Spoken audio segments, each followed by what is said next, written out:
খুব ভয় পাইছি রে। প্রচণ্ড বেগে ধেয়ে আসছে তুফান। এ তুফান কোনো বিপদ সংকেত নয়, এ তুফান বাংলা সিনেমার ইতিহাস পাল্টে দেওয়ার তুফান।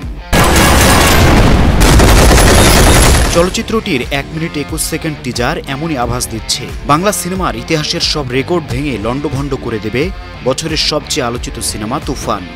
শাকিব খানের একেবারে অন্যরকম লুক, অ্যাকশন, অভিনয় সব মিলিয়ে একেবারে যেন ভিন্ন বার্তা দিচ্ছে টিজারটি।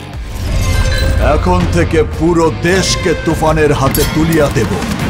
সেই সঙ্গে চঞ্চল চৌধুরীর উপস্থিতি তুফানের টিজারে আলাদা মাত্রা যোগ করেছে। মঙ্গলবার বিকেলে আলফা আই, চরকি ও এসবিএফ এর অফিসিয়াল সোশ্যাল মিডিয়ার পেজ থেকে প্রকাশ করা হয় টিজারটি।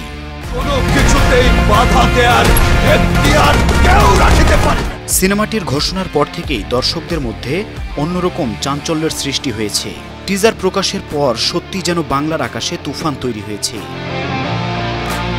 টিজারের নিচে নানা প্রশংসাসূচক মন্তব্য করছেন দর্শকরা। পরিচালক রায়হান রাফি জানিয়েছেন, অনেক সিনেমা ইন্ডাস্ট্রিতে পরিবর্তন আনে, তুফান তেমনই একটা সিনেমা হতে যাচ্ছে। এই ছবি বাংলা সিনেমাকে বিশ্বের দরবারে নতুনভাবে চেনাবে, বাংলা সিনেমার সীমারেখা অনেক বাড়িয়ে দেবে। তিনি আরও জানান, তুফান তার জীবনের একটা ড্রিম প্রজেক্ট। তিনি মনে করেন শাকিব খানকে এই সিনেমায় পাওয়াটাও আশীর্বাদ। এসবিএফ এর পরিচালক ও সহপ্রতিষ্ঠাতা মহেন্দ্র সোনি, আলফা স্টুডিওজ লিমিটেডের ব্যবস্থাপনা পরিচালক শাহরিয়ার শাকিল ও চরকির প্রধান নির্বাহী কর্মকর্তা রেদন রনি জানান, সিনেমাটির টিজার ও কাজ নিয়ে তারা বেশ আনন্দিত। প্রযোজনা প্রতিষ্ঠানগুলোর ভাষ্য, বড় পর্দা মানেই শাকিব খান। আগামী ঈদুল আজহায় হলগুলোতে ঝড় তুলবেন তিনি। সঙ্গে চঞ্চল চৌধুরী, মিমি চক্রবর্তী, নাবিলা সহ আরও অনেকেই থাকবেন।